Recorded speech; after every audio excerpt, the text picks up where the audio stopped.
Okay, this is Dr. Martin's lecture on Chapter 20, Section 2. I just want to introduce the overall structure of a plant.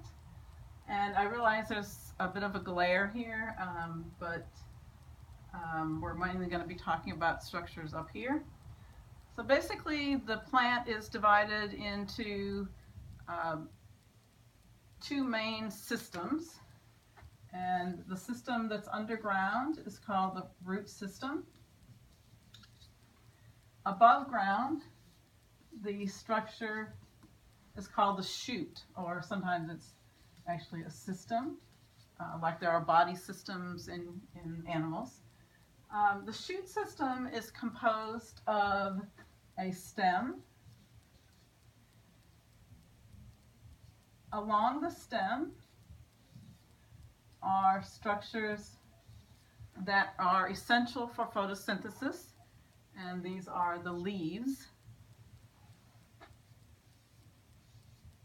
And at the very top of the stem is a bud that has growth tissue that can develop. This is called a terminal bud. If we take a look at the stem again, along the stem there will be leaves that are attached, but between those regions we refer to that part of the stem as the internode, and the areas where the leaves are attached are called nodes. N-O-D-E-S. Now, a couple of terms associated with the leaves. The large flat part of the leaf is called a blade. The blade will have within it structures that we call veins.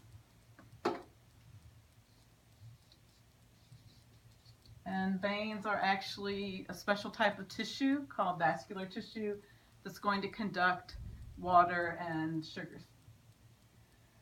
The blade of the leaf is attached to the stem by a tiny stalk that's called the petiole.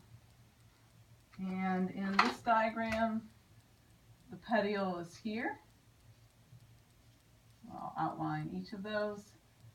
And let me spell it for you. It's P-E-T-I-O-L-E. So that's the short stalk that attaches the leaf to the stem. And this is from figure 20-8. I want you to at least know these terms. So again, just to review, we've got a root system and a shoot system. I guess I erased that. We'll talk about the roots a little bit later, but above ground, the shoot system is composed of a stem. The stem has nodes and internodes located along it. The nodes are where leaves are attached. A leaf is composed of a flat blade with veins, and that's attached by a petiole to the stem. There's one other thing that I forgot to mention. At the attachment site for the petiole to the stem, there are little tiny buds that you can see, and I'm going to erase the root system here. Those buds are called axillary buds. And typically those buds do not grow because they're being suppressed by the terminal bud. If you remove the terminal bud, then that will signal, that sends a signal to these axillary buds to begin to grow out. So that's why if you want something to grow real bushy, you can cut the top out and it will become more bushy than it would if you left the terminal bud. Okay, that's the end of my lecture on chapter 20, section 2. I actually only covered pages 448 and 449. Next week we'll pick up at page 450.